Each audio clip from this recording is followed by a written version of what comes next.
პრეზიდენტი ტრამპი, როგორც ჩანს, ყველას ჭკუიდან შლის. და ვიმედოვნოთ, რომ ისლამური რესპუბლიკაც მათ შორისაა. მოდით მოვუსმინოთ, რას თქვა მან გუშინ. რამდენად ახლოს იყავით დარტყმასთან? ძალიან ახლოს ვიყავით, ძალიან ახლოს. კიდევ 1 საათი იყო დარჩენილი. ყველაფერი მზად გვაქვს მოქმედებისთვის. მაშინ დარეკეს. გაიგეს რომ გადაწყვეტილება მივიღე. მითხრეს ბატონო, შეგიძლიათ კიდევ 2 დღე მოგცეთ? იმიტომ რომ ფიქრობთ ისინი გონივრულად იქცევიან. რამდენ ხანს უნდა დაველოდოთ? გულისხმობ ამბობ 2 ან 3 დღეს შეიძლება პარასკევი, შაბათი, კვირა ან რაღაცა მსგავსი, შეიძლება მომდევნო კვირის დასაწყისში, შეზღუდული დროით. იმედი მაქვს არ მოგვიწევს ეს საქმე გავაკეთოთ, მაგრამ შეიძლება კიდევ ერთხელ მოგვიწიოს ძლიერი დარტყმის მიყენება. შეიძლება კიდევ ერთხელ მოგვიწიოს ძლიერი დარტყმის მიყენება. ჯერ დარწმუნებული არ ვარ. ძალიან მალე გაიგებთ. კარგი, მარკ, მან თქვა, რომ შეიძლება იყოს პარასკევი ან შაბათი, კვირა, რაც არ უნდა იყოს.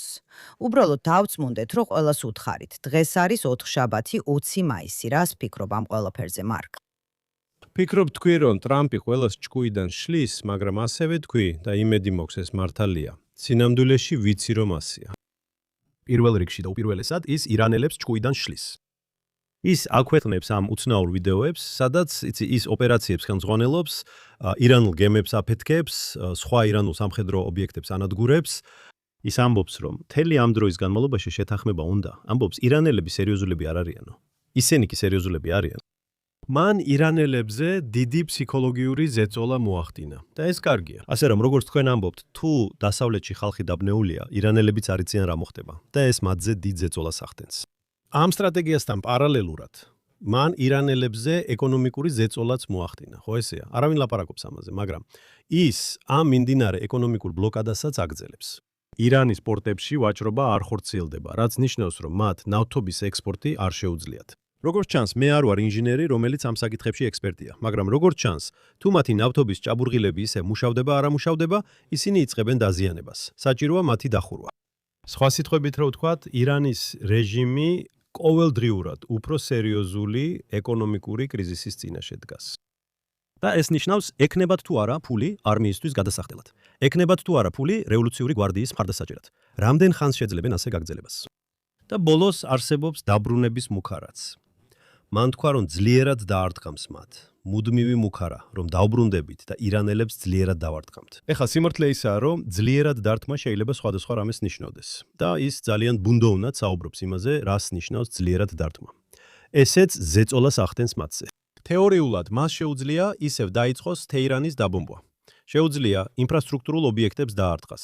შეუძლია დარტყმები განახორციელოს სრუტეების მიმდებარე ობიექტებზე, რათა ისინი გახსნას. შეუძლია დაარტყას იმ კუნძულსაც, საიდანაც ნავთობის მთელი ექსპორტი ხორციელდება.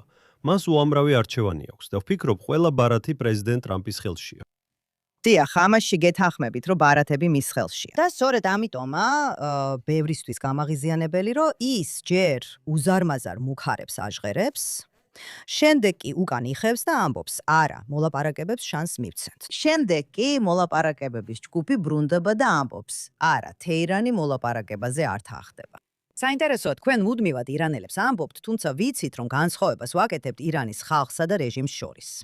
და როგორც მე მესმის ამერიკაში და სხვა გამცხოვრები ირანელებისგან, რომლებმაც გარკვეული კონტაქტი ჰქონდათ ნათესავებთან და ასე შემდეგ, ისინი ამბობენ, რომ ირანში ის ადამიანები, რომლებიც პრეზიდენტ ტრამპს და პრემიერ-მინისტრ ნეთანიაჰუს მხარს უჭერდნენ და გულშემატკივრობდნენ, სულ უფრო მეტად იმედგაცრუებულები და გაწბილებულები ხდებიან.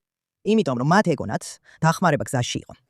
და ეხლა ისინი, და ეს მართლაც ესე ჩანდა, მაგრამ ეს შეჩერება სამხედრო მოქმედებებში და ისიც კი, რომ ამერიკა ჰორმუზის სრუტეში ისეთი მტკიცე არ არის, როგორიც შეიძლება იყოს, ასე რომ აი რა ხდება. ოპტიმისტები, რომლებიც რეჟიმის სრულად დამარცხებას სურთ, ამბობენ, რომ პრეზიდენტი ტრამპი სინამდვილეში ძალიან ჭკვიანურად იქცევა, რადგან რთულია მოულოდნელი თავდასხმის განხორციელება, როცა ყველა მიცის, რომ ის მოდის. და მან უკვე ორჯერ მოახერხა ამის გაკეთება. განეხორციელებინა მოულოდნელი თავდასხმა, მიუხედავად იმისა, რომ ყველა მიცოდა, რომ ეს მოხდებოდა. და შეიძლება სწორედ ეს ხდება ამჟამად. რაც უნდა ვთქვათ, მინდა კიდევ ერთხელ გავამახვილო ყურადღება, ამას არაერთხელ ვთქვით, რომ ახლო აღმოსავლეთში და განსაკუთრებით ჯიჰადისტებსა და რადიკალ ისლამისტებს შორის თვლიან, რომ ტრამპის ქმედებები სისუსტედ აღიქმება. მართალია ისინი დაბნეულები არიან, მაგრამ დაარტყამს, არ დაარტყამს. მაგრამ ისინი დადიან მათ შორის გაეროშიც, როგორც ფარშევანგები. და ეს ერთის მხრივ შემაშფოთებელია. მაგრამ რაც შეეხება თქვენს შენიშვნას ფულის ამოწურვაზე, აღმოჩნდა, რომ ჰათები მათი პროქსი ძალა 6 თვე არ მიუღიათ ანაზღაურება. არც იარაღი მიუღიათ და არც ფული. და ჰუთებს ეს ყელში ამოვიდათ და თქვენს თუ ასეა, თუ ანაზღაურებას არ გვაძლევენ და იარაღს არ გვაწვდიან, რატო უნდა დაგეხმაროთ ამ მთელ ოპერაციაში ისრაელისა და ამერიკის წინააღმდეგ. ამიტომ ვფიქრობ, რომ თუ ეს რაც გავრცელდა ჰუთების ირანიდან დაშორებაზე, იმიტომ რომ აღარ იღებენ იმ ხარდაჭერას, რასაც ადრე იღებდნენ, ეს ხო არ არის რაღაცა უფრო დიდი პროცესის დასაწყისი, არა? სხვა სიტყვებით რო ვთქვათ, ეს ხო არ არის ირანის რეჟიმის საბოლოოდ გატეხვის დასაწყისი ეკონომიკური ზეწოლის ქვეშ. ეხლა ეკონომიკური ზეწოლა ისეთი საინტერესო არ არის, როგორც სამხედრო ზეწოლა. სამხედრო ზეწოლას რო უყურებ, აფეთქებებს ხედავ, თვითმფრინავების აფრენას, რაკეტების გაშვებას, დიახ, ეს ბევრად უფრო დრამატულია. ტელევიზიისთვისაც ბევრად უკეთესი კადრებია. მაგრამ ეკონომიკური ზეწოლა შეიძლება უფრო ნელა მოქმედებდეს, მაგრამ ის ძალიან ეფექტური შეიძლება იყოს და რეჟიმების დაშლას გამოიწვევს. უნდა გვახსოვდეს იანვრის დემონსტრაციები რეჟიმის წინააღმდეგ. რა თქმა უნდა, ხალხს თავისუფლება უნდა. რა თქმა უნდა, ხალხს ირანში სხვა მთავრობა უნდათ. მაგრამ, როგორც ხალხი ამბობს, ექსპერტებიც აღნიშნავენ, ისინი ძირითადად ეკონომიკურმა მდგომარეობამ უბიძგა. როცა ადამიანები, იცით, თეირანში სხედან და სასმელი წყალი არ აქვთ. ირანის პრეზიდენტი საუბრობს დედაქალაქის ევაკუაციაზე. ეს ომამდეა, რადგან ინფრასტრუქტურა ინგრევა. ელექტროენერგია და ზაფხულის თვეებში თეირანი ცხელ ქალაქად ითვლება, ხომ ასეა? ეკონომიკური ზეწოლა ძალიან ვფიქრობ ეფექტიანია. კარგი საკითხი დააყენეთ, ამბობთ, მაგრამ ირანის დიპლომატები და მათი ოფიციალური პირები სიარულობენ ამაკად. თავად წეულები და ასეთი ქედმაღლობით ფიქრობენ, რომ იმარჯვებენ. არ ვარ დარწმუნებული, რომ ეს ასეა. მე ვფიქრობ, ეს თამაშია. მათ სურთ ითამაშონ ეს თამაში და თქვან, რომ ეს ჩვენზე არ მოქმედებს. მაგრამ მე ნამდვილად ვფიქრობ, რომ მოქმედებს. ისინი ცუდ მდგომარეობაში არიან და ეს იციან. ეხლა მათი ერთადერთი სტრატეგიაა, რომ ტრამპს ამ პოლიტიკის შენარჩუნება არ შეუძლია. ხო ასეა. რომ ტრამპი დროის ზეწოლის ქვეშაა და უნდა რომ ყველაფერი 4 ივლისამდე დასრულდეს, ან უნდა რომ ყველაფერი დროზე ადრე დასრულდეს. ფეხბურთის მსოფლიო ჩემპიონატი მიმდინარეობს, რასაც ისრაელები მონდიალს უწოდებენ. იცი, უნდა ჩატარდეს ამერიკაში, კანადაში და მექსიკაში უნდა ტარდებოდეს. ან წინ ნოემბრის არჩევნები აქვს.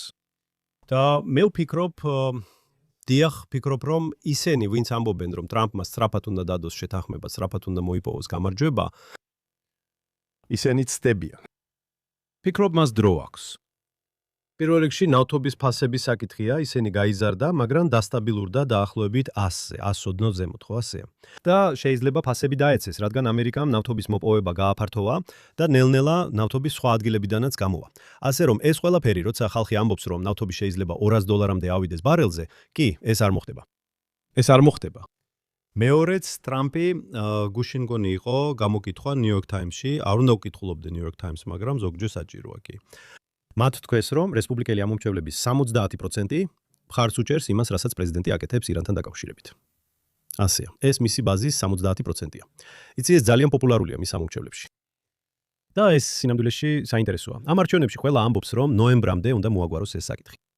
ასე რომ პირველ რიგში როგორც ჩანს, სენატი არ არის საფრთხეში. წარმომადგენელთა პალატა ყველა ფიქრობდა, რომ მაინც ოპოზიციურ პარტიას გადაეცემოდა. მაგრამ ახლა რაიონების გადანაწილების შემდეგ ყველა ამბობს, რომ შეიძლება რესპუბლიკელებს სერიოზული შანსი აქვთ შეინარჩუნონ ის. ხომ ასეა? ამიტომ იდეა, რომ მას უნდა დანებდეს, რათა ნოემბერში გაიმარჯვოს, მე ვიტყოდი, რომ თუ ის დანებდება და ირანთან ცუდ შეთანხმებას დადებს, ეს ნოემბერში არ დაეხმარება. მას ნოემბერში გამარჯვება სჭირდება. და თუნდაც ეს გამარჯვება არჩევნებამდე 2 დღით ადრე მოიპოვოს, ეს შეიძლება დაეხმაროს მას წარმატებაში. ასე რომ, იდეა, რომ ვერ შეძლებს ირანზე ამ ზეწოლის შენარჩუნებას, ამას ყველა ამბობს. ეს ყველგან მედია საშუალებებშია. მაგრამ აუცილებელი არაა, რომ ეს სიმართლე იყოს. არა, რასაც თქვენ ამბობთ, აბსოლუტურად სწორია და სხვათა შორის თუ აქ ვინმე ფეხბურთის გულშემატკივარია, ვინც გვისმენს ან გვიყურებს, გთხოვთ, ნუ გეწყინებათ. მაგრამ მე ვესაუბრე ერთ ადამიანს შეერთებულ შტატებში, ვინც კარგად არის ინფორმირებული და ბუთხარი ვახსენე მსოფლიო ჩემპიონატი ფეხბურთში, რომელიც ივნისის დასაწყისშია და სწრაფად გვიახლოვდება. და ბუთხარი, იცით, ყველა ამბობს, რომ ტრამპს არ უნდა ომი მიმდინარეობდეს იმ დროს, როცა მსოფლიო ჩემპიონატი ფეხბურთში ამერიკაში ტარდება. და ამ ადამიანმა მითხრა, არა, ამერიკელებს ფეხბურთი არ აინტერესებთ, ესე რომ ბოდიშს უხდი ყველას, ვისაც ამაზე ჩემთან კამათი უნდა, აზრი არ მაქვს, რადგან ფეხბურთზე არაფერი ვიცი. უბრალოდ მინდოდა ეს აღვნიშნო. კარგი. მეორეც, შენ შეამჩნიე, რომ პრეზიდენტი ტრამპი ჩვენ ამაზე ადრე გვისაუბრია. კამერის წინ არა, პრეზიდენტი ტრამპი ხშირად იყენებს ნაცვალ სახელს ისინი. და ხანდახან გაუგებარია ვიზზე საუბრობს. და ამ ჩანაწერში, რომელიც ახლახან გაჩვენეთ, მან თქვა, მითხრეს, რომ არ უნდოდათ, მოდი აქ რაღაც დავაზუსტოთ, ისინი ვიზეც პირველად ისაუბრა, არ არის პაკისტანი, არამედ შუამავლები, ეგრეთ წოდებული შუამავლები. შუამავლები ამ ეგრეთ წოდებული შეთანხმებისა, რომელიც სინამდვილეში შეთანხმება არ არის. მან დაასახელა არაბთა გაერთიანებული საამიროები, საუდის არაბეთი და ყატარი. აი სწორედ ისინი მივიდნენ მასთან და უთხრეს მოიცადე. ის ამტკიცებს, რომ ბრძანების გაცემამდე, ანუ შეტევის დაწყებამდე, გუშინ სამშაბათს დაახლოებით 1 საათი აშორებდა. და შემდეგ ეს სამი ქვეყანა მივიდა მასთან. საინტერესოა, რომ ეს ქვეყნები მეტნაკლებად ანტიირანულ ბლოკში არიან, განსაკუთრებით არაბთა გაერთიანებული საამიროები. და სწორედ ისინი მივიდნენ მასთან და უთხრეს, რომ ირანის რეჟიმი მზად არის მოიცადოს, რადგან შეიძლება ირანის რეჟიმთან პროგრესი ჰქონდეს. ვფიქრობ, მნიშვნელოვანია აღვნიშნოთ, ვის გულისხმობდა ის, როცა ამბობდა ისინი თქვეს და ისინი გულისხმობდნენ. და ეს მნიშვნელოვანია. ასე მნიშვნელოვანია ის, რომ ამ საკითხზე ყველა მხრიდან არიან ანალიტიკოსები, რადგან ყველა ცდილობს გაარკვიოს, როგორ უნდა გაიგონ პრეზიდენტი ტრამპი. და მე არ ფიქრობ, რომ ვინმეს ეს გამოუვიდა, მაგრამ ზოგი ანალიტიკოსი ამ ქმედებაზე საუბრობს. სინამდვილეში ეს ტრამპის, ასევე არაბთა გაერთიანებული საამიროების დაყოვნების ტაქტიკაა, რადგან ისინი ცდილობენ ყველაფერი მოაწესრიგონ, რომ ამ ძალისხმევაში დაეხმარონ. ნახავთ, ჩვენ არ ვიცით, როცა ის ამბობს, ვინ იცის. იქნებ ამ შაბათ-კვირას, იქნებ რთულია, მაგრამ გეტყვით, რომ ისრაელები, რომლებიც ამ შაბათ-კვირას დღესასწაულისთვის ემზადებიან, ხუთშაბათს საღამოდან იწყება შავუოთის დღესასწაული. და ასე შაბათშიც გაგრძელდება. ეს ნიშნავს, რომ ეს არის ხუთშაბათი ღამე, პარასკევი, შაბათი. ჩვენთვის ეს შაბათ-კვირაა. ჩვენთვის კვირავის კვირა არ არის დასვენების დღე. მაგრამ საქმე ისაა, რომ ისრაელები უკვე ამბობენ, რომ ბომბსაფარი უნდა მოამზადონ, დღესასწაული არ გვექნება. მაგრამ კიდევ ერთხელ, ყველაზე მნიშვნელოვანი ისაა, რომ ეს არ არის ის, რაც მაწუხებს. რაც მაწუხებს ისაა, რომ არ მინდა ირანის ხალხმა თავის სრულად მიტოვებულად იგრძნოს, რადგან დიახ, რეჟიმის ეკონომიკურად ჩამოშლა ამ ხალხს ეხმარება. და სწორედ ამიტომ იყვნენ ისინი მზად, რომ ამ მძიმე საშინელ მდგომარეობაში გაეძლოთ, რადგან სჯეროდათ, რომ ეს ზეწოლა, სამხედრო და ეკონომიკური, მათ რეჟიმს დაამხობდა. და კიდევ ერთ რამეზე მინდა ყურადღება გავამახვილო. მახსოვს იცით, როგორ ამბობდა მსოფლიო ღმერთო, კან დავასრულეთ პანდემია, კოვიდი და ყველაფერი ეს და ძლივს ამოვისუნთქეთ. ისრაელებიც ამას ამბობდნენ ნამდვილად. ბავშვები სკოლაში არ დადიოდნენ. და ეხლა ეს ომი გვაქვს. იცით, არავის უხსენებია, რომ ირანში პანდემიის დროს ნამდვილი კატასტროფა იყო. ძალიან ბევრი ადამიანი იყო ავად, ბევრი ადამიანი გარდაიცვალა. და იქაც იყო ბრბოები და ხალხი. მახსოვს, თუ სწორად მახსოვს, ხალხი ამბობდა, რომ ირანის რეჟიმის წევრები ცდილობდნენ ეთქვათ, თითქოს ეს არ იყო მართლაც საშიში. ისინი აკეთებდნენ ისეთ რაღაცებს, როგორიცაა საპრეზიდენტო სასახლის კარიბჭეების ლოკვა. არ ვიცი, ირანში ამას სასახლეს ეძახიან თუ არა. მაგრამ ჩემი აზრი ისაა, რომ არავის უხსენებია, რომ ირანელ ხალხსაც გადაუტანია კოვიდი. და მათ ეს უფრო ძიმედ გადაიტანეს ვიდრე უმეტესობა. მე რამდენიმე რამით უპასუხებდი, მაგრამ მინდა დავიწყო იმით, რომ თუ მოусმენთ, იცით, გავრცელებულ მოსაზრებას. ხალხი ამბობს, ტრამპი საკუთარ თავს ეწინააღმდეგებაო. ერთ საათში ამბობს ერთს, მეორე საათში მეორეს, მესამე საათში მესამეს და ის აბნევს ხალხს, ხო ასეა. და მე არ ვეთანხმები ამას. ფიქრობ, თუ ყურადღებით მოусმენთ ტრამპს, ის ძალიან თანმიმდევრულია. ის ამბობს პირველ რიგში და ამას ხშირად იმეორებს, რომ ურჩევნია შეთანხმება. შეთანხმება, რომელიც სამუდამოდ დაასრულებს ირანის ბირთვულ პროგრამას. და ის ამბობს მისი სიტყვებით, არა ჩემი, რომ მათ უნდა გაიტანონ ირანიდან ბირთვული მტვერი. ის საუბრობს გამდიდრებულ ურანზე, ანუ იმაზე, რაც 60%-ზე მეტია, რაც ძალიან ახლოსაა იარაღის ხარისხთან. და მათი შესაძლებლობის დასრულებაზე გაამდიდრონ მეტი ურანი, რაც ნიშნავს მათი გამამდიდრებელი ინფრასტრუქტურის ცენტრიფუგებისა და სხვა მსგავსი მოწყობილობების დაშლას. ის ამას ისევ და ისევ იმეორებს, არანაირი ცვლილება, არანაირი დათმობა. მის პოზიცია ძალიან მკაფიოა. და როცა ის ირანზე თავდასხმაზე საუბრობს, ზოგჯერ ძალიან ძლიერ სიტყვებს იყენებს. მაგრამ ძირითადად თუ ყურადღებით მოусმენთ, ჩვენ სამხედრო ძალას ვიყენებთ იმისთვის, რომ რეჟიმზე ზეწოლა მოახდინოთ და აიძულოთ ისეთი შეთანხმების მიღება, რომლის მიღებაც არ სურთ, რადგან ირანის რეჟიმი არ სურს უარი თქვას თავის ბირთვულ პროგრამაზე. მათ ჯერ ბირთვული იარაღი არ აქვთ. მაგრამ ამის გარეშე ხო მათ არ სურთ უარი თქვან, ამიტომ ის აიძულებს მათ გადაეხადონ ფასი, ის ძლიერად ურთყამს მათ. ის ინარჩუნებს ზეწოლას ეკონომიკური და სამხედრო მუხარებით და ასე შემდეგ, რათა აიძულოს ისინი მიიღონ ისეთი შეთანხმება, რომელსაც ის და ისრაელიც მიიჩნევენ გამარჯვებად, ირანის ბირთვული პროგრამის საბოლოო დასრულებად. და მიუხედავად იმისა, რომ ის კვლავაც იყენებს სხვადასხვა სიტყვებს და სხვადასხვა რამეზე აკეთებს აქცენტს, ამ საკითხში ის ძალიან თანმიმდევრულია. ეხლა საინტერესოა, მე ვფიქრობდი, როცა მან ამაზე ისაუბრა, რომ თითქოს კიდევ რამდენიმე დღე სჭირდებოდა და თქვა, რომ არაბული ქვეყნები ითხოვენ მე დროს, რადგან მოლაპარაკებები ძალიან ახლოსაა შეთანხმებასთან. პირველი რაც გავიფიქრე, იყო ის, თუ რა მოუვიდა პაკისტანელებს. რადგან სწორედ ისინი ხელმძღვანელობდნენ მედიაციას. და სინამდვილეში, როცა მან შეაჩერა ოპერაცია თავისუფლება, რომელიც იყო, იცით, ის სრუტეებში ნავიგაციის თავისუფლება. სრუტეებში, რათა დახმარებოდა ნავებს, იცით, ტანკერებს და ასე შემდეგ, რომ გასულიყვნენ ყურედან. მან თქვა, ეს იმიტომ გავაკეთე, რომ პაკისტანელებმა მთხოვეს. და ირანელები ავლენენ მოქნილობის ნიშნებს, რომელიც აქამდე არ გამოუჩენიათ. და ირანელებმა მას ფურცელი გაუგზავნეს, რომელიც, როგორც მან თქვა, ნაგავი იყო.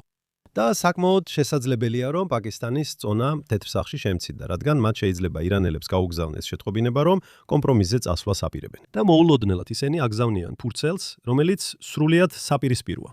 და ეხლა ვთქვით, რომ ყველაფერი შევაჩერეთ, რადგან არაბული ქვეყნები ეხლა ვიყოთ გულწრფელები. არაბთა გაერთიანებულ საამიროებს ირანთან კარგი ურთიერთობა არ აქვთ. საუდის არაბეთს ირანთან ძალიან რთული ურთიერთობა აქვს. შესაძლოა კატარელებს იქ კავშირის არხი აქვთ. მაგრამ რომ მათ ითხოვეს ეს ცეცხლის შეწყვეტა, ან ეს დროებითი შესვენება, რამდენიმე დღით, შესვენება, არ ვიცი როგორ გამოითქმის ეს სიტყვა. ეს შეიძლება იყოს იმიტომაც, რომ მათ სჭირდებათ მომზადება საბრძოლო მოქმედებების მორიგი ეტაპისთვის. ხო, ესეც შესაძლებელია. იყო ესეთი რამ, რომ პაკისტანელებმა გააკეთეს, მათ გაგზავნეს მთელი ეს სამხედრო რესურსები საუდის არაბეთის დასაცავად. და შეიძლება მათ სჭირდებათ პოზიციებზე განლაგება, რომ საუდელები უფრო თავდაჯერებულად იგრძნონ თავი. ასე რომ შეიძლება ბევრი მიზეზი იყოს. ბოლო პუნქტი. თქვენ უკვე ორჯერ თქვით და მე ამაზე არ მიპასუხია, რომ ირანის ხალხი თავს ღალატებულად გრძნობს. რომ პრეზიდენტმა ტრამპმა თქვა, დახმარება გზაშია. და ეს დახმარება ჯერ არ მისულა ირანის ხალხამდე. და თუ ტრამპს მოусმენ, ფიქრობ ის ძალიან თანმიმდევრულია, როცა ამბობს, რომ უნდა ეს კარგი შეთანხმება, ეს შეთანხმება, რომელიც ამჟამინდელი რეჟიმის ბირთვულ პროგრამას ამთავრებს და როგორც პრეზიდენტს, ისე ისრაელის პრემიერ-მინისტრ ნეთანიაჰუს, ჩვენ ყველანი გვინდა ვიხილოთ რეჟიმის შეცვლა ირანში. და გსურს ვიხილოთ, რომ ირანის ხალხს მართავდეს რეჟიმი, რომელსაც რეალურად ირანის ხალხი აინტერესებს და არა რაღაც გლობალური ჯიჰადისტური მიზანი. დიახ. არამედ რეჟიმი, რომელსაც რეალურად თავისი ხალხის კეთილდღეობა ადარდებს. ჩვენ გვინდა ეს ვიხილოთ, გსურს ვიხილოთ, რომ აიათოლები პოლიტიკურ ძალაუფლებას კარგავენ. და ბენიამინ ნეთანიაჰუმ კარგად თქვა, რომ შესაძლოა რეჟიმის ომში დამარცხებით იქნება პირობები, რომ ხალხმა თავად შეცვალოს რეჟიმი, რომ მათ ეს შეძლონ, დიახ. მაგრამ ეს არ არის პირდაპირი მიზანი, რომ შეერთებული შტატებისა და ისრაელის სამხედრო ოპერაციის მიზანი რეჟიმის შეცვლა. ეს არასოდეს ყოფილა პირდაპირ ნათქვამი. და ირანის ხალხმა უნდა იცოდეს, რომ საბოლოოდ რეჟიმის შეცვლა ჩვენ შეგვიძლია შევქნოთ პირობები, რომლებიც დაასუსტებს რეჟიმს. მაგრამ საბოლოოდ რეჟიმის შეცვლა მათზე იქნება დამოკიდებული. კარგი, მართალია ეს არასოდეს ყოფილა მიზანი. თუმცა ამას დიდი მნიშვნელობა არ აქვს, რადგან ფიქრობ ეს უბრალოდ სემანტიკის საკითხია და გეტყვით რატომ ფიქრობ ასე. რეჟიმი ბირთვული იარაღისა და ბალისტიკური რაკეტების პროგრამის გარეშე, როგორც ახლა, თითქმის იგივეა, რაც რეჟიმის დაცემა. ეხლა რეჟიმის შეცვლა სხვა საკითხია, რადგან ჩვენ არ ვიცით, ვინ ჩაანაცვლებს რეჟიმს. მაგრამ მოდი ცვლილებაზე არ ვისაუბროთ, მოდი რეჟიმის დამხობაზე ვისაუბროთ. აი, ამიტომ სჭირდებათ მათ ამ აქტივების შენარჩუნება. ეს არის ის, რაც მათ აქვთ. ამის გარეშე მათ ძალაუფლება არ აქვთ და სწორედ ამიტომ არიან ისინი ესე სასოწარკვეთილები, რომ შეინარჩუნონ ეს. ეხლა პესიმისტური შეხედულება სხვათა შორის მინდა ვთქვა არაბთა გაერთიანებულ საამიროებზე, საუდის არაბეთზე და ყატარზე. ისრაელში ერთ-ერთი პესიმისტიც ამბობს, იცით რა, მიზეზი, რატომაც ამ ქვეყნებმა მივიდნენ დონალდ ტრამპთან და უთხრეს მოიცადე, ცოტა მოიცადე, ის არის, რომ ირანი ბომბავდა მათ, თავს ესხმოდა დრონებითა და რაკეტებით. და იდეა იყო ის, რომ მათ უნდოდათ, ეთქვათ, გთხოვთ. და სწორედ ამიტომ აკეთებდა ამას.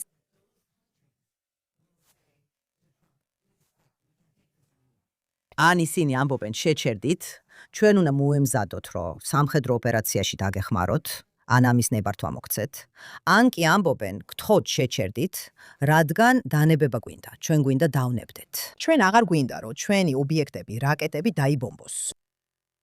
და ესე რომ სინამდვილეში არ ვიცით რა ხდება. დიახ, პაკისტანი იყო, იცით, პირველ რიგში სასაცილოა, რომ ჯიჰადისტური რეჟიმი იყოს თქვენი შუამავალი, როცა დასავლეთსა და ჯიჰადისტურ სახელმწიფოს შორის ხართ. კარგი, ეს ვიცით და ვიცით, რომ შეერთებული შტატები და ისრაელი ამ საკითხში ერთ აზრზე არ არიან. მაგრამ ეხლა ერთად შესანიშნავად მუშაობთ. მიჩეს დავიჯერო, რომ პრეზიდენტი ტრამპი, რომელმაც თქვა, არა, ბირთვული პროგრამა არ იქნება, ამის შემდეგ თავის დამცირებას დაუშვებს. იმით, რომ ბოლოს და ბოლოს ხელს მოაწერს ისეთ შეთანხმებას, რომელიც ობამას JCPOA-ს დიდად არ განსხვავდება, მაშინ როცა თვითონ ამბობდა, რომ ეს საშინელი შეთანხმება და მე ის დავხიე და მანაც ასე მოიქცა, მადლობა ღმერთს. მაგრამ რასაც ტრამპის მხარდამჭერები, როგორიც მე ვარ, ტრამპის დიდი მხარდამჭერი ვარ, ვამბობთ, არის ის, რომ არ მჯერა, რომ ის ამას დაუშვებს. უბრალოდ არ მჯერა. მაგრამ კიდევ ერთხელ ზოგჯერ ის ლაპარაკობს და მე ვამბობ, ზოგჯერ ვამბობ, კარგი, და ჩვენ არ ვიცით. და რაც შემიძლია ვთქვა, ისაა, რომ ვიცი, შენ სულ ამბობ, ტრამპს გარიგება უნდა, ხომ ესეა. სიტყვა გარიგება რეალურად არაფერს ნიშნავს. ომში რა თქმა უნდა ყოველთვის არის გარიგება, მაგრამ არსებობს ისიც, რასაც ზავის თხოვნა ქვია. როცა მარცხდები და როცა არსებობს ომის დასრულების ესეთი რამ, როცა ერთი მხარე გამარჯვებულია და მეორე არა, დამარცხებულია. და აი ამიტომ არ მომწონს, როცა სულ სიტყვა გარიგებას იყენებენ. რაც ტრამპმა არაერთხელ თქვა. ის ძალიან კაფიოდ ამბობს, რა სჭირდება. და ამბობს ბირთვული გამდიდრების შესაძლებლობაზე. და ამ საკითხში ისრაელი 100%-ით მის გვერდითაა. ის რაზეც ტრამპი არ საუბრობს. და ჩემთვის ნათელია, რომ ის მზადაა იყოს მოქნილი, ან თუნდაც მიიღოს ეს შეთანხმება, რათა ბირთვული პროგრამა იმ გზით გადაწყდეს, როგორც მას სურს. ის მზადაა სხვა საკითხებშიც იყოს მოქნილი.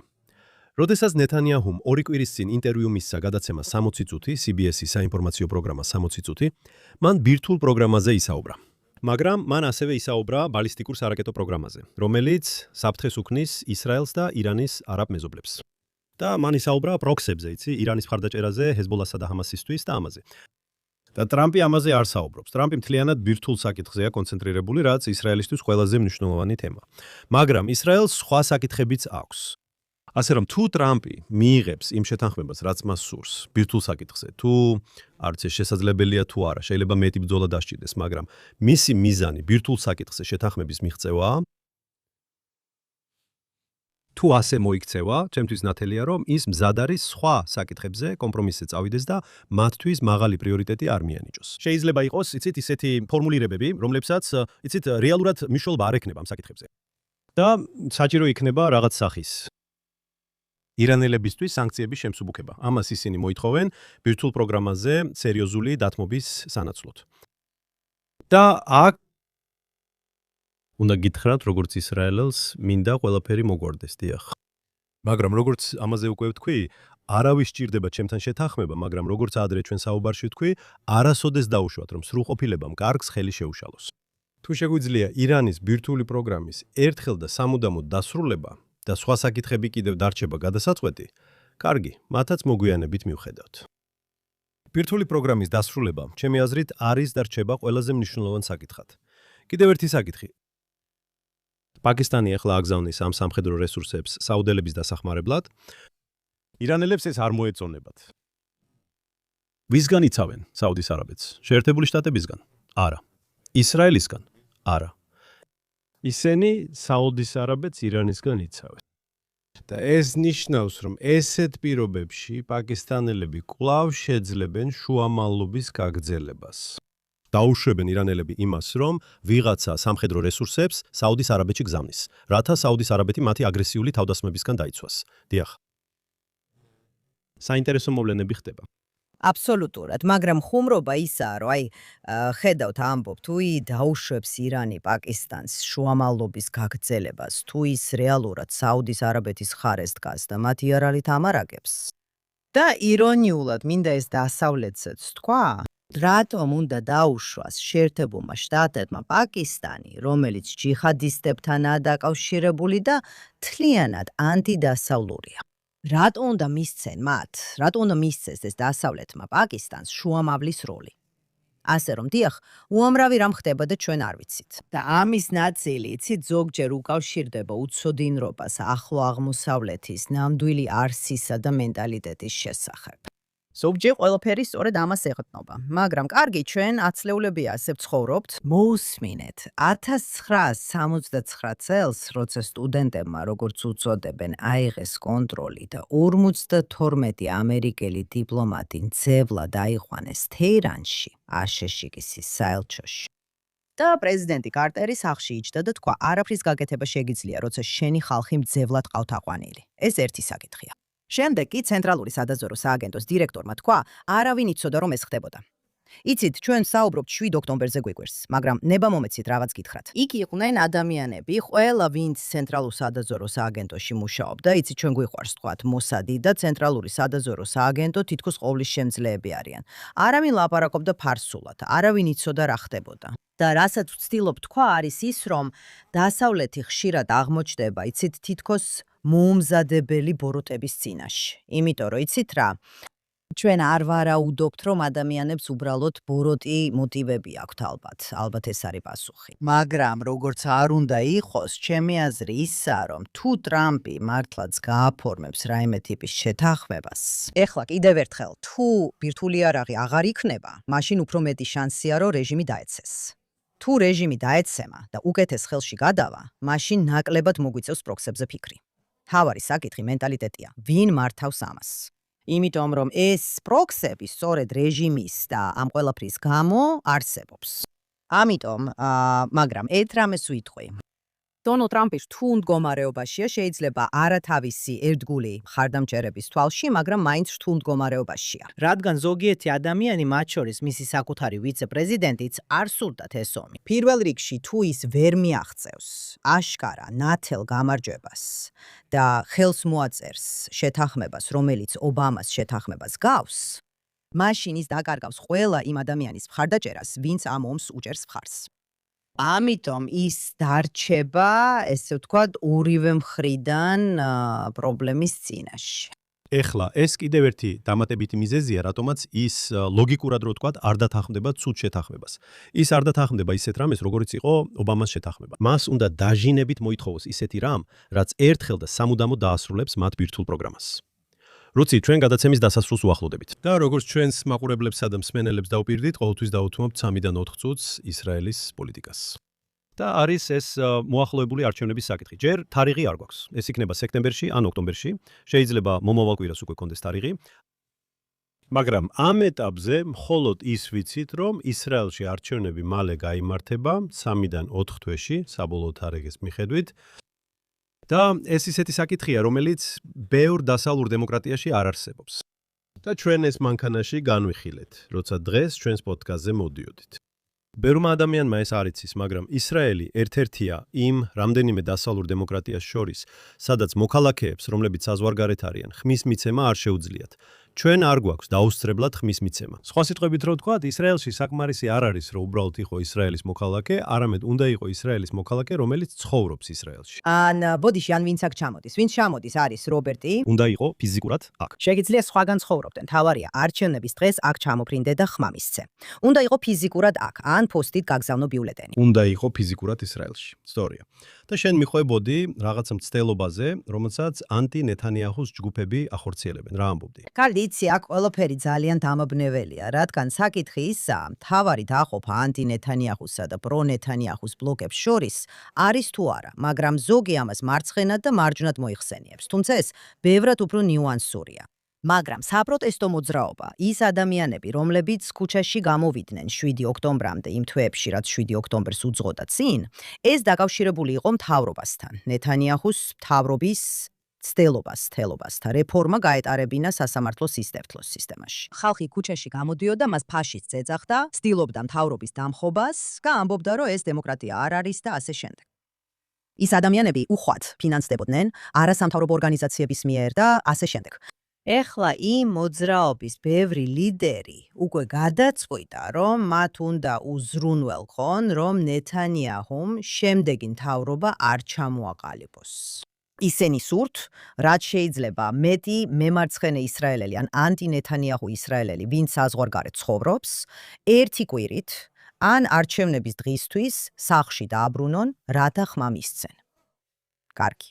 და ეს შეიძლება ნიშნავდეს, რომ ისრაელელები ცხოვრობენ მთელ შეერთებულ შტატებში, ევროპაში და სხვაგანაც. აბა როგორ აფინანსებთ ამას? იმის ნაცვლად, რომ აფინანსება მოეპოვებინათ რომელიმე არასამთავრობო ორგანიზაციიდან, მათ ეს გეგმა შეიმუშავეს. და როცა ვამბობ მათ, კონკრეტულ საპროტესტო მოძრაობის ლიდერებს გულისხმობ. და გეგმა საკმაოდ ჭკვიანურია სინამდვილეში. უნდა ჩართონ ყველა აკადემიკოსი, განსაკუთრებით ჰუმანიტარულ და სოციალურ მეცნიერებებში, თუმცა არა მხოლოდ ისინი. ისრაელელები საზღვარგარეთ, რომლებიც და ეხლა აკადემიკოსები, როგორც წესი, მარცხენაზე არიან და სურთ ნეთანიაჰუ, ასე რომ მათ გადაწყვიტეს, რომ როგორც კი არჩევნების თარიღი გამოცხადდება, რომელიც ყოველთვის სამშაბათს იმართება, ასე რომ ეს იქნება ოქტომბერში ან სექტემბერში, მაგრამ როგორც კი თარიღი გამოცხადდება, ეს მოძრაობა მიდის ყველა ისრაელის უნივერსიტეტში და აპირებს წაახალისოს ის უნივერსიტეტები, რომლებიც ისრაელის გარეთ არიან და სადაც ისრაელი პროფესორები მუშაობენ. მაგალითად, თელ-ავივის უნივერსიტეტმა თქვას, კარდი ლექციების დღეს მოვაწყობთ და ყველაფერი ეს. და უნივერსიტეტი, რომელიც ისრაელელ აკადემიკოს უცხოეთში უხდის ხელფას, დააფინანსებს მის მოგზაურობას. რატომ? აკადემიურ კონფერენციაზე. აკადემიურ კონფერენციაზე ჩამოსასვლელად. ასე რომ იდეა ისაა, რომ იმ დღეს, თქვათ, არჩევნები იქნება სამშაბათს და ორშაბათს პირდაპირ მანამდე ნახავთ თუ იმუშავებს. მთელი რიგი ისრაელი აკადემიკოსებისა, რომლებიც საზღვარგარეთ ცხოვრობენ, რომლებმაც ისრაელი დატოვეს, მაგრამ საზღვარგარეთ ცხოვრობენ და აქვთ ხმის მიცემის უფლება. მათი უნივერსიტეტების მიერ დაფინანსებულები შეერთებულ შტატებში, ევროპაში, ავსტრალიაში, ან სადაც არ უნდა იყვნენ, მასობრივად ჩამოდიან კონფერენციებზე ისრაელის უნივერსიტეტებში და ეს ყველაფერი კანონიერია, რადგან კონფერენციებზე წასვლისას მათ ყოველთვის ასე აფინანსებენ. აკადემიკოსებისთვის ეს ჩვეულებრივი ბენეფიტია. და ეს არის ის ნაბიჯი, რომელიც უნდა გადაიდგას. სამართლიანობისთვის უნდა ითქვას, რომ მრავალი წლის განმავლობაში სეკულარული ისრაელები ხშირად ბრაზდებოდნენ სწორად თუ არასწორად ულტრაორთოდოქსებზე. ისევე როგორც ამერიკაში, კანადაში, დასავლეთის სხვა ქვეყნებსა და ავსტრალიაში არსებობს ულტრაორთოდოქსული და ორთოდოქსული თემები. არ ვიცი ეს მართალია თუ არა, მაგრამ ხალხი ამბობდა, რომ თუ რაბინი, ერთ-ერთი რებე, ხო იცით, ისინი ძალიან იერარქიულები არიან და თუ რაბინი იტყვის, ჯო, გადახდით ტბაში, ისინი ტბაში გადახდებიან. და თუ რაბინი იტყვის, წადი და თვითმფრინავით ისრაელში გაფრინდი, რომ არჩევნების დღეს ულტრაორთოდოქსულ პარტიას მისცე ხმა. ამასაც გააკეთებენ. და ასე რომ ეს არის. მხოლოდ თუ ისინი ისრაელის მოქალაქეები არიან. არა, რა თქმა უნდა. მხოლოდ თუ ისინი ისრაელის მოქალაქეები არიან. და აქ მინდა უფრო დიდი საკითხი წამოწიო, რაზეც მინდა რომ ჩვენს მაყურებლებმა და მსმენელებმა იფიქროთ. რატომ არის ისრაელში სხვაგვარად? მაგალითად, თუ ამერიკელი ხარ და არჩევნების დღეს საზღვარგარეთ იმყოფები, ხმის მიცემა შეგიძლია. იგივე უფლება აქვთ ავსტრალიელებს, კანადელებს, ბრიტანელებს, ფრანგებსა და გერმანელებსაც. და რატო ისრაელში? ვფიქრობ, დავით ბენ-გურიონმა, სიმართლე რომ ვთქვათ, ჩვენმა პირველმა პრემიერ-მინისტრმა, როდესაც დაარსა ებრაული სახელმწიფო, აქ მილიონზე ნაკლები ადამიანი ცხოვრობდა და ბევრად მეტი ებრაელი იყო საზღვარგარეთ და მას არ სურდა ისეთი სიტუაცია, როდესაც საზღვარგარეთ მცხოვრებებ ებრაულ თემებს შეეძლებოდათ განესაზღვრათ, ვინ იქნებოდა ისრაელის მთავრობა. ისინი აქ არ ცხოვრობენ. მათ შეეძლოთ კიდევ ერთხელ, შენ როგორც ებრაელს შეგეძლო ნიუ-იორკიდან ჩამოსულიყავი, მიგეღო მოქალაქეობა, დაბრუნებულიყავი და ნიუ-იორკში გეცხოვრა და შემდეგ თეორიულად შეგეძლო ისრაელის არჩევნებში მიგეღო მონაწილეობა, ისე რომ აქ არასდროს გეცხოვრა, არ გემუშავა და არ გადაგეხადა გადასახადები, ხომ ასეა? ამიტომაც მიიღეს გადაწყვეტილება, რომ აქ უნდა იცხოვრო. და საინტერესოა, რომ მხოლოდ კიდევ ერთი მნიშვნელოვანი დასავლური ქვეყანა არსებობს, რომელსაც იგივე სისტემა აქვს და ეს არის ირლანდია. და ირლანდიელები, რა თქმა უნდა, საშინლები არიან, ისინი საშინლები არიან ისრაელის მიმართ და ანტისემიტიზმი იქ ძალიან გავრცელებულია. მაგრამ ისრაელის მსგავსად მათაც დიდი დიასპორა ჰყავთ. და იცით რომ თუ თქვენ ირლანდიელი, ამერიკელი, ირლანდიელი, კანადელი, ან ირლანდიელი, ავსტრალიელი ხართ, თუნდაც თქვენი ბებია ბაბუა, ან დიდი ბებია ბაბუა ირლანდიიდან იყვნენ, თქვენ გაქვთ უფლება მიიღოთ ირლანდიის მოქალაქეობა. და მათ არ სურდათ იგივე. მათ არ სურდათ რომ საზღვარგარეთ ცხოვრებ ირლანდიელებს ხმა მიეცათ და გავლენა მოეხდინათ მათ არჩევნებზე და ამიტომ ვფიქრობ რომ ბენ-გურიონი მართალი იყო. იცით, თუ ისრაელის თავრობისთვის აპირებთ ხმის მიცემას, აქ უნდა იყოთ. უნდა იყოთ ქვეყნის ნაწილი. თუ გსურთ იყოთ დემოკრატიული პროცესის ნაწილი, და რა თქმა უნდა, მემარცხენე, მემარჯვენე, რელიგიური თუ სეკულარული პარტიები, რა თქმა უნდა, წაახალისებენ ისრაელელებს, რომ არჩევნების დღეს აქ იყვნენ. და ნახავთ, რამდენად ეფექტურები იქნებიან ორივე მხარე თავიანთი ამომრჩევლის არჩევნებზე გარჩევნებზე გამოყვანაში. ერთი რამ რაც სტატისტიკურად ვიცით და ამას მნიშვნელობა არ აქვს, რომელ პოლიტიკურ მხარეს უჭერ მხარს. ცნობილია, რომ ისრაელში მემარცხენეებს ძალიან მაღალი ამომრჩევლის აქტივობა აქვთ, განსხვავებით მემარჯვენეებისგან.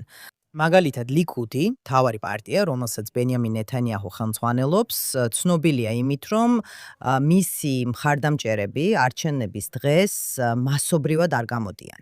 რაც ირონიულია, მაგრამ ეს სტატისტიკურად ფაქტია. ამიტომ არჩევნების წინ ლიკუდი მოუწოდებს ხალხს, მოდით და მისცეთ ხმა. საინტერესოა ისიც, რომ მე მყავს მეგობრები უცხოეთში, ისრაელები, რომლებიც იქ ცხოვრობენ, ძალიან დიდრები არიან და ასე შემდეგ.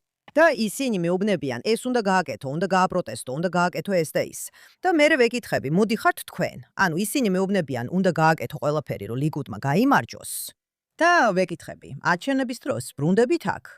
არა, იმიტომ რომ მაშინ ვერ შევძლებთ. ვამბობ, კარგი. ანუ რასაც მეუბნებით ისა, რომ მე უნდა გავიდე ქუჩაში და პლაკატი დავიჭირო, არა, მე ვეთხოვდი, რატო არ მოდიხარ და არ აძლევთ ხმას, მაგრამ კარგი. მაგრამ თავარი ისაა, რომ ეხლა ნამდვილად არ ვიცით. გულისხმობ იმას, რომ ადრე როცა იყო წინადადება, რომ ეს საკითხი დაუსწრებელი ხმის მიცემისთვის გაგვეხსნა, მახსოვს მემარცხენეები გაგიშდნენ, რადგან თქვენს თუ ასე მოვიქცევით, მემარჯვენეები აუცილებლად გაიმარჯვებენ. და ვკითხე ვიღაცას უთხარი, რატო, ანუ ფიქრობთ, რომ ისრაელიდან წასული ადამიანები, ვინც გადაწყვიტ აღარ იცხოვროს ისრაელში, როგორ იცით, რომ ისინი მემარჯვენეები არიან? მაშ, ამაზე პასუხს გეტყვით და ამით უნდა დავასრულოთ, რადგან დრო გვეწურება. მაგრამ არსებობდა ესეთი წარმოდგენა, რომ ამერიკაში მცხოვრები ისრაელელი, თქვათ ლოს-ანჯელესში, ტაქსის ბრძოლი იყო. კარგი? და ტაქსის ბრძოლი ლოს-ანჯელესში, ისევე როგორც ტაქსის ბრძოლი ისრაელში, ალბათ იცით, ასევე, არ ვიცი, სეფარდი ებრაელია, უფრო მეტად არის მემარჯვენე ამომრჩეველი, უფრო მეტად ლიკუდის ამომრჩეველია. მაგრამ შეიძლება თუ ამერიკაში მცხოვრები ისრაელელი არის ჰაი-ტექ აშკენაზი მეწარმე ან მემარცხენე უნივერსიტეტის პროფესორი, მაშინ ისინი სხვანაირად მისცემენ ხმას. წლების განმავლობაში ლიკუდი უჭერდა მხარს ცვლილებებს ჩვენ სისტემაში, რათა უცხოეთში მცხოვრებ ისრაელელებს ხმის მიცემის უფლება ქონოდათ. ერთადერთი ცვლილება, რაც განხორციელდა, იყო ის, რომ ისრაელის მთავრობის ოფიციალურ პირებს, რომლებიც მუშაობენ ან არიან მივლინებაში უცხოეთში, მაგალითად საელჩოებში, და ასე შემდეგ, დიახ. ან ებრაული სააგენტოს ემისრებს, მათ შეეძლოთ ხმის მიცემა, მაგრამ კანონი არ შეცვლილა. არა. და მე არ ფიქრობ, რომ კანონი შეიცვლება, მაგრამ ამ და სხვა საკითხებზე უფრო დეტალურად მომავალ კვირას ვისაუბრებთ. ამასთან დაკავშირებით ვნახავთ, რას გააკეთებს პრეზიდენტი ტრამპი, როცა თქვა, ირანს 2 დღეს, 3 დღეს, შეიძლება ამ შაბათ-კვირას, შეიძლება კვირას, ვაძლევთო. კარგი, მომავალ კვირას ვნახავთ, მარკ და მაშინ ბევრ თემაზე გვექნება სასაუბროთ. მოუთმელად ველი ამას.